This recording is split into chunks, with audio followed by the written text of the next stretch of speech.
నమస్తే. Welcome to Telugu 360. మనం BRK Bhavan దగ్గర ఉన్నాం. ఈటల రాజేందర్ గారు కాళేశ్వరం కమిషన్ ఏదైతే పిలుపునిచ్చారో మీరు విచారణకు రావాలి అన్నట్టుగా ఈటల రాజేందర్ గారికి నోటీస్ ఇచ్చిన విషయం మనందరికీ తెలిసిందే. దానిలో భాగంగానే ఈ రోజైతే ఈటల రాజేందర్ గారు మరి హాజరయ్యారు. ఇటుని బీజేపీ నాయకత్వం ఎలా చూస్తా ఉంది, బీజేపీ సంబంధించిన లీడర్స్ చాలా మంది అయితే వచ్చారు. ఇటు జిహెచ్ఎంసీ నుండి ఆ మంత్రివర్గం దాకా ఉన్న వాళ్ళు కూడా చాలా మంది బీజేపీ లీడర్స్ అయితే ఇక్కడికి వచ్చిన తరుణం అయితే కనబడుతుంది. ఒకసారి అయితే మాట్లాడితే తెలుసుకుందాం బీజేపీ నాయకులతోనైతే. సరే, ఎలా చూస్తా ఉన్నారు? ప్రధానంగా మల్కాజ్గిరి ఇప్పుడు ఎంపీగా ఉన్నారు. అనేక సేవలు చేసిన ఈటల రాజేందర్ గారికి నోటీసులు ఇచ్చారు. ఈ రోజు విచారణ చేపడతా ఉన్నారు. ఎలా చూస్తా ఉన్నారు? ఇది ఈటల రాజేందర్ గారిని కమిషన్ ముందుకు పిలవటం అనేది ఈర్ష్య, ప్రభుత్వ కుట్ర, ప్రజల మనిషి, ప్రజలలో నిరంతరం ఉండే వ్యక్తి, ఆదరణ కలిగిన వ్యక్తిని ఈ విధంగా జస్ట్ కమిషన్ కూడా పిలిచాము, ఆయన కూడా ఏదో తప్పు చేసినాడని ఒక మాట ప్రచారం చేయడానికి మాత్రమే పిలిచారు. ఈ కమిషన్ ముందు కమిషన్ ఏదైతే అడుగుతారో వాళ్ళకి సమాధానం చెప్తారు. కానీ మేము ఒకటే చెప్పదలుచుకున్నది ఏంటంటే, కమిషన్ అడగచ్చు, దాంట్లో మాత్రం ఈయన మన ఆర్థిక మంత్రిగా ఎటువంటి ప్రమేయం లేదు. ఎందుకంటే ఒక రాష్ట్రం ప్రభుత్వానికి ఆర్థిక మంత్రి అనేది డబ్బుల మంత్రి, డబ్బులు ఇవ్వాలి, అన్ని శాఖలు డబ్బులు ఇస్తారు ఆయన. ఆయన అందులో భాగంగానే ఇరిగేషన్ డిపార్ట్మెంట్కి కూడా అనుకున్న శాంక్షన్ వాళ్ళ బిల్డర్కి, కాంట్రాక్టర్కు వాళ్ళకి డబ్బులు ఇవ్వాలి, అదే ఇచ్చాడు. మళ్ళీ దీంట్లో ఎందుకు పిలిచారో ఏమో నాకైతే అర్థం కావడం లేదు.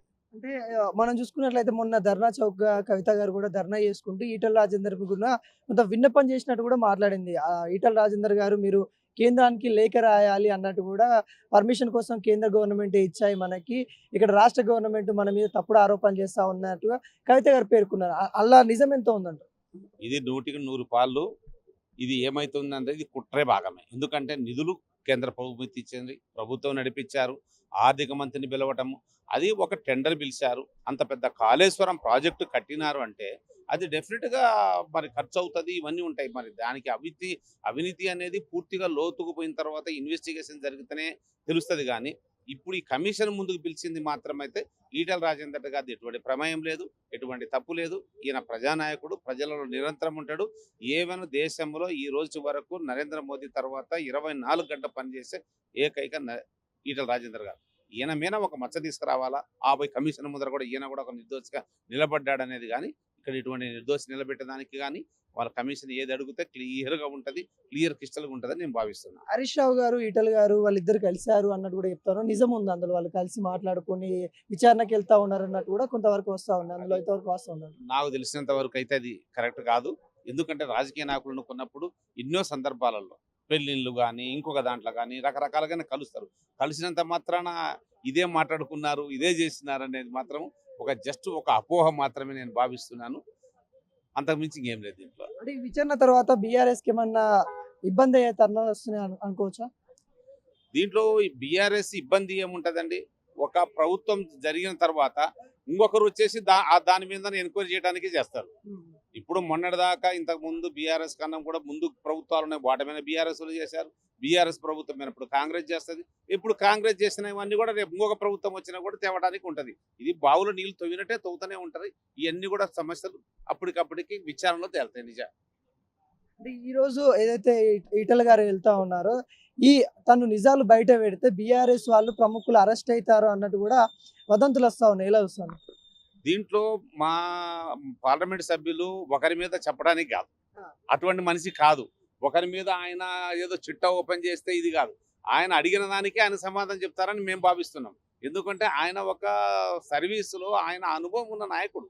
ఆయన ఒకరి మీద బురద జల్లి వాళ్ళు అట్ట చేసినారు, వీళ్ళు ఇట్ట చేసినారు అనే దానికి కాదు. ఆయన ఆర్థిక మంత్రిగా ఆయనకు వచ్చిన బిల్లు, ఆయనకు వచ్చిన డిమాండ్లు, ఆయనకు ఒక క్యాబినెట్లో ఎక్కడైతే రిలీజ్ చేశారు దాని మీద సంతకం చేసి ఇచ్చాడు. ఆయన కేవలం ఒక ఇరిగేషన్కి ఇచ్చాడా, మున్సిపల్కి డబ్బులు ఇచ్చినాడు, అన్ని శాఖలకు డబ్బులు ఇష్యూ చేసే పనే ఉంటుంది. కాబట్టి అటువంటిది నేను ఆయన ఈటల రాజేందర్ గారు అటువంటి అలిగేషన్స్ ఒకరి మీద పెడతాడని అయితే మేమైతే నమ్ముతలేము. ఫైనల్ గా ఈటల రాజేందర్ గారు ఎంపీ హోదాలో ఇప్పుడు సంవత్సరం కాలం పూర్తి చేశారు. ఏ విధంగా ఉంది? అంటే దేశంలోనే అతిపెద్ద నియోజకవర్గం మన మల్కాజ్గిరి. ఎలా ఉంది ఇప్పుడు మల్కాజ్గిరిలో? ఏ విధంగా పనులు నడుస్తాయి? మల్కాజ్గిరిలో ఒక ఆదర్శమైన నాయకుడు, దేశంలోనే ఒక ఆదర్శమైన నాయకుడు, ఎక్కువ పాపులేషన్ ఉన్నటువంటి మల్కాజ్గిరి, ఒక మినీ ఇండియాగా భావించే మల్కాజ్గిరి రోజుకు 800 నుంచి 1000, 2000 వరకు అన్నదానం సక్రమంగా తిరుమల వెంకటేశ్వర వెంకన్న దగ్గర ఎలాగైతే నిత్య అన్నదానం జరుగుతుందో అక్కడ కూడా అంత అన్యాయం చేసి ప్రజల కష్ట సుఖాలు తెలుసుకుంటున్నాడు. హైడ్రా విషయం అయితేమి, మున్సిపల్ విషయం అయితేమి, వాటర్ అయితేమి, నీరు అయితేమి, ఎవరు ఒక చిన్న గరీబోడు వచ్చినా ఒక ఉద్యోగం కావాలన్నా, ఒక డబ్బులు కావాలన్నా, ఒక సాయం కావాలన్నా, ఏది చేయవాలన్నా ఆయన తృప్తిగా చేస్తున్నటువంటి ఆ పేర్లోనే ఉంది. రాజేందర్ అంటే రాజులాగా చేసే కవిత్వం ఉంది కాబట్టి ఆయనకు ఎటువంటి తిరుగులేదు. కమిషన్లో నుంచి మంచిగానే బయటకు వస్తాడని భావిస్తాను.